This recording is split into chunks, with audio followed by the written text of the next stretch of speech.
Tout d'abord, bonjour à tous. Donc avec cette conférence, je vais vous présenter les principales séances d'entraînement pour préparer un trail long ou un ultra trail. Je présenterai d'abord le contenu des séances par rapport à des objectifs précis et ensuite je vous présenterai l'articulation des séances les unes par rapport aux autres parce que c'est un élément très important dans la qualité de vos entraînements. Alors lorsque l'on parle d'entraînement d'un objectif de longue durée ou d'ultra longue durée, évidemment il y a un socle et le socle c'est les entraînements en endurance. C'est la base, c'est fondamental, c'est prioritaire. Et autour de ce cadre en quelque sorte vont se greffer d'autres problématiques que l'on va aborder. Alors par exemple, on va travailler des entraînements spécifiques en montée, des entraînements spécifiques en descente pour être le plus efficace possible, des entraînements liés à la très haute oxygénation pour pouvoir être capable de soutenir des efforts avec une très bonne puissance sur une relativement bonne durée, et puis un travail autour de la vitesse sur terrain plat. Ça peut paraître étonnant pour un trail long ou un ultra trail, mais c'est là qu'on va travailler l'amplitude et le relâchement des foulées qui sont extrêmement importantes, notamment lorsqu'il y a des sections de plat où il faut ne pas trop perdre de temps tout en étant le plus économe possible. Alors, revenons maintenant point par point à chacun de ces problématiques. L'endurance fondamentale, c'est donc la base, le socle. Eh bien là, on va travailler au niveau du seuil 1, qui est autour de 75% de la fréquence cardiaque maximale. Ça reste donc une intensité modérée. Ce seuil 1, c'est le moment où commence à apparaître une petite dette d'oxygène. Avant le seuil 1, tous les déchets sont récupérés par l'organisme, synthétisés et on peut tenir des heures et des heures. À partir du seuil 1, les premiers déchets commencent à s'accumuler et la dette d'oxygène va petit à petit s'accentuer et augmenter. Alors, à ce niveau d'intensité, qu'est-ce qu'on développe? Eh bien, on va développer le renforcement du muscle cardiaque. Le cœur est un muscle, le myocarde, et il n'y a pas que la fréquence cardiaque à prendre en compte dans sa performance, mais c'est une pompe avec un débit. Et plus le débit sera puissant, et plus on pourra recevoir au niveau de nos muscles, nos fibres musculaires, des nutriments, par exemple des glucides, des lipides, mais aussi de l'oxygène. Par conséquent, avoir un cœur le plus musclé possible, c'est tout à fait important dans le cadre d'un sport d'endurance, et c'est à ce niveau-là d'intensité qu'on va le faire. On va également travailler à ce niveau d'intensité le développement des mitochondries. Alors, qu'est-ce que c'est que les mitochondries? Eh bien, ce sont les petites organites qui sont dans nos fibres musculaires. Il y en a des centaines par fibre musculaire. Et c'est là, c'est le siège où se crée l'énergie. C'est dans ces mitochondries qu'arrivent les nutriments, des glucides, des lipides, des vitamines. Et arrive également l'oxygène. Et tout cela, dans ces mitochondries, par un processus complexe, ça se transforme en énergie et donc au bout du bout en mouvement. Et le nombre de mitochondries par fibre musculaire n'est pas figé. On peut l'augmenter par ce type d'entraînement. C'est donc tout à fait important de le faire et intéressant dans le cadre d'un sport d'endurance. Ça va augmenter ce qu'on appelle le potentiel d'endurance.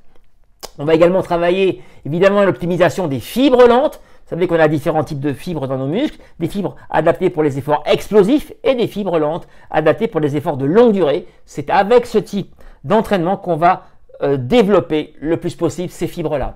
On va également travailler le réseau des capillaires sanguins. Alors, les capillaires sanguins, c'est les extrémités de nos vaisseaux sanguins et c'est les capillaires qui sont directement en contact avec nos fibres musculaires pour les alimenter et notamment le sang transporte l'oxygène mais aussi un ensemble de nutriments. Tout cela va arriver dans nos mitochondries par le réseau des capillaires, donc plus il est dense et plus ce sera efficace. Et ce réseau précisément se développe à ce niveau d'intensité. Du point de vue énergétique maintenant, évidemment, avec ce niveau d'intensité qui, je vous rappelle, sera celui que vous allez tenir sur vos ultra trails environ, eh bien, vous allez utiliser très majoritairement vos graisses, qui est un stock très important dans l'organisme. Mais même si le stock est important, il faut habituer et entraîner l'organisme à aller les chercher, ces graisses, le plus efficacement possible. Et donc, c'est à ce niveau-là qu'on va pouvoir le faire. Et en même temps, eh bien, puisqu'on va travailler l'optimisation des graisses, eh bien, on va en même temps être capable de travailler, eh bien, l'optimisation des réserves des glucides, qu'on appelle le glycogène. Et ce stock de glucides est bien plus inférieur que celui des graisses, et il faut évidemment essayer de l'économiser. Alors, il y a deux manières de l'économiser. Il y a effectivement en apportant, eh bien, des sucres tout au long de notre effort, en quantité raisonnable parce qu'on n'en a pas besoin en très grosse quantité, et puis eh bien, essayer d'être le plus économe au niveau des réserves que nous avons. Eh bien, ce type d'entraînement va favoriser l'économie du stock de glycogène. Alors ça se passe comment? Avec des sorties longues au-delà de 2 heures. Sortie à jeun, c'est intéressant parce qu'on va booster eh bien, l'utilisation des graisses puisqu'il y a très peu de sucre circulant dans le sang. L'organisme va être en quelque sorte forcé à aller très vite chercher les graisses. Et puis on va pouvoir croiser avec du vélo par exemple. Maintenant, passons aux entraînements en montée. Alors là, on va, pour travailler l'efficacité en montée, eh bien déjà travailler différents types de pourcentage de pente. Ne restez pas sur un type de pente. Des pentes très fortes, des pentes moyennement fortes. C'est important parce que ça va être différent au niveau de la variation de vos allures et de vos postures. Vous allez travailler avec et sans bâton. Je pense que l'utilisation des bâtons, si vous l'utilisez en course, il faut impérativement la travailler aux entraînements. La technique des bâtons ne s'apprend pas en l'espace de 15 jours. J'ai fait une vidéo là-dessus et je pense qu'il faut travailler cela de manière dominante si c'est un de vos objectifs de faire votre course avec des bâtons. Travailler la tonicité et également des appuis plantaires. Je rappelle que dans une forte montée, l'idée c'est de rester sur une dynamique vers l'avant et de ne pas subir cette fameuse force de la pesanteur. Et pour s'extirper vers l'avant, il y a un fort travail au niveau des appuis plantaires. Ça va se faire par des fractionnés très courts, assez explosifs, 15 secondes à 1 minute suivant son niveau, pour travailler justement cette explosivité et cette puissance. On va également travailler à l'inverse des fractionnés plus longs de 3 à 5 minutes où là on va travailler l'endurance de force, c'est-à-dire la capacité à mobiliser le plus de fibres musculaires. Nos muscles, par exemple prenons le quadriceps, il y a des milliers de fibres mais toutes ne sont pas recrutées. Et bien avec les séances de fractionnés longs sur des côtes assez raides, eh bien ça va permettre la mobilisation du plus de fibres possible. Et c'est intéressant de le faire également sur vélo, parce qu'en vélo, on peut très facilement travailler l'endurance de force sur des fortes résistances. Alors, en jouant sur le développement, c'est assez facile. Et contre une forte résistance, un pédalage assez lent, 50 tours de pédale par minute, eh bien, on va travailler cette mobilisation des fibres musculaires. On peut également le faire sur escalier de manière tout à fait intéressante. J'ai fait une conférence à ce sujet par rapport au trail en ville.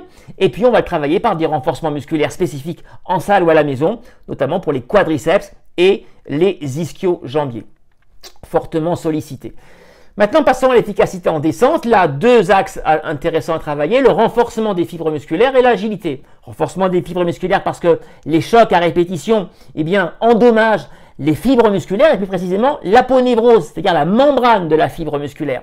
Et cette membrane a tendance à se fissurer et il faut laisser à l'organisme le temps de régénérer. Et si on, en quelque sorte, met l'organisme en situation où les aponévroses sont abîmées, déstructurées, fragmentées par les chocs à répétition et qu'on laisse un temps de récupération derrière suffisant, eh bien l'organisme va régénérer les fibres encore en plus costaud, en plus résistant. Ça a donc un intérêt et c'est donc ces fameuses séances de casse de fibres où on se met sur des très grandes vitesses, très vite, pendant 1 minute et ensuite on va en enchaîner par exemple 10, 15. Entre-temps, on laisse largement du temps de récupération et ce travail-là, qu'on appelle la pliométrie, va renforcer nos fibres musculaires. On peut également le faire avec des séances en salle de pliométrie avec des sauts par exemple. En agilité, là, c'est plus la pliométrie qui intervient, mais ce qu'on appelle la proprioception, c'est-à-dire la capacité à faire travailler nos capteurs sensitifs, notamment sous la voûte plantaire, qui vont renvoyer des informations au niveau du système nerveux autonome, la partie non consciente du cerveau qui gère l'ensemble de nos fonctions vitales et notamment celle de l'équilibre. Et donc, là, il y aura un retour et un ajustement en permanence. Et donc, cette agilité, c'est cette capacité à être le plus efficient au niveau des capteurs sensitifs, eh bien, passera par des terrains très cassants, des descentes en terrain cassant, des descentes très raides, très techniques. On peut le faire avec des escaliers en mettant plein d'objets qui vont entraver les escaliers. On va essayer de les éviter et ça va également pouvoir travailler de manière assez efficace la partie agilité. On peut également le faire en salle avec tout ce qui est matériel où il y aura une instabilité. Alors je pense au Bosu ou au Swiss Ball par exemple. Attention, ne pas faire des séances trop longues parce que c'est extrêmement traumatisant et le but n'est pas de vous blesser mais d'avoir un entraînement de qualité dans la durée. Alors maintenant passons au développement d'un haut niveau d'oxygénation. Là, ça va être des séances autour du seuil 2. Alors le seuil 2, je rappelle, c'est le moment là, cette fois-ci, il y a une très forte tête d'oxygène et on tient environ 45 minutes, pas plus. On est autour de 90% de la fréquence cardiaque maximale. Là, les déchets s'accumulent énormément. Et là, on va travailler un très haut niveau d'oxygénation. Alors, ça va passer par des séances de cinétique où on va monter progressivement avec un nombre de fractionnés assez important pour progressivement faire monter la fréquence cardiaque, puisque en même temps que la fréquence cardiaque va monter, eh bien, la consommation d'oxygène, elle aussi, va augmenter. Il y a une corrélation entre les deux, jusqu'à un certain niveau. Ensuite, on peut travailler également des tempos, mais là, cette fois-ci, on va tenir le seuil 2 pendant 5, 10, 15, 20 minutes. On peut également travailler des séances de balayage. Là, cette fois-ci, on va travailler par palier, par exemple 10 minutes au seuil 1, puis après 10 minutes par exemple entre les deux seuils, puis après par exemple 8-9 minutes au niveau du seuil 2 et par exemple 5 minutes au-delà du seuil 2. On va donc balayer les différents types d'intensité et on va ainsi travailler des hauts niveaux d'oxygénation. On peut également travailler la VO2 max, alors avec modération parce que c'est pas vraiment la filière qui est travaillée, enfin qui va être exploitée pendant vos trails longs. Je rappelle que la VO2 max c'est votre volume d'oxygène maximum que vous pouvez capter par unité de temps, par exemple 1 minute. En général, la VO2 max, on la tient 4-5 minutes, pas plus. À cette VO2 max correspond à une vitesse qu'on appelle la vitesse maximale aérobie.